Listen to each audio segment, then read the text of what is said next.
स्टेजवर बोलवतो. फार चांगली त्यांची कविता आहे, कारण आजोबा कवी होते, वडील लिहितात आणि मुलगी लिहिते.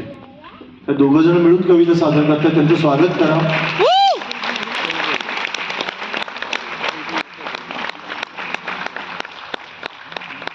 या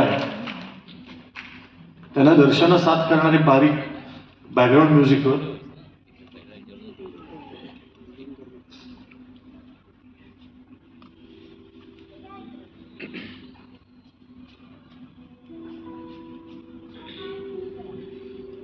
नमस्कार.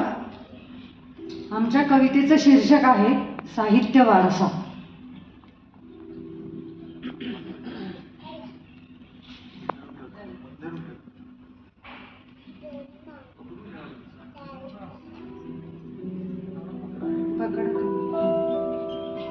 नमस्कार. आमच्या कवितेचं नाव आहे साहित्य वारसा. बघूया. बाबा, शब्दांचे हे देणे आले कुठून सांगाना. बाबा, शब्दांचे हे देणे आले कुठून सांगाना. ओठावरी काव्य माझ्या कुणी ठेवले सांगाना.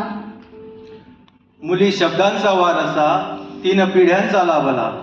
मुली शब्दांचा वारसा 3 पिढ्यांचा लाभला. अक्षरांचा दिवा असे पूर्वजांनी लावलेला. आजोबांची जुनी वही त्यात शब्द दडलेले. आजोबांची जुनी वही त्यात शब्द दडलेले.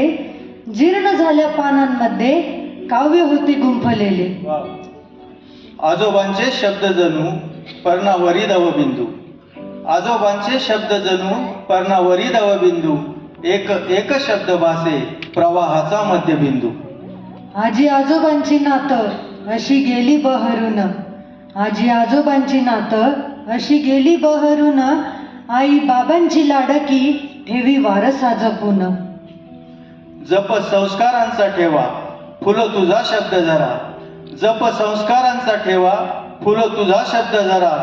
सुख लाभो सकलांना तोची काव्य मंत्र करा. लख पडला प्रकाश आजोबांच्या पुण्याईने. लख पडला प्रकाश आजोबांच्या पुण्याईने. नवा इतिहास लिहू लेखणीच्या ताकदीने. नवा इतिहास लिहू लेखणीच्या ताकदीने. हा वारसा जो माझ्या वडिलांकडून माझ्याकडे आणि माझ्याकडून माझ्या मुलीकडे जो आलेला आहे, तर माझ्या वडिलांनी 65 वर्षापूर्वी 151 कवींच्या 151 कविता, म्हणजे माझ्या जन्मापूर्वी तो काव्यसंग्रह प्रकाशित केलेला आहे. त्याच्यातल्या मी फक्त 4 ओळी ऐकवतो, ज्या माझ्या वडिलांनी लिहिल्या आहेत, म्हणजे निशिगंधाच्या आजोबांनी. हे रसिका तुझला काव्याचा जर छंद. हे रसिका तुझला काव्याचा जर छंद. किती गूढ जीवनी मिळविला आनंद. रवी बघू शकेना बघे कवी ते जलद. रवी बघू शकेना बघे कवी ते जलद. मी पवन विश्वरंगात लुटे स्वानंद. मी पवन विश्वरंगात लुटे स्वानंद. धन्यवाद.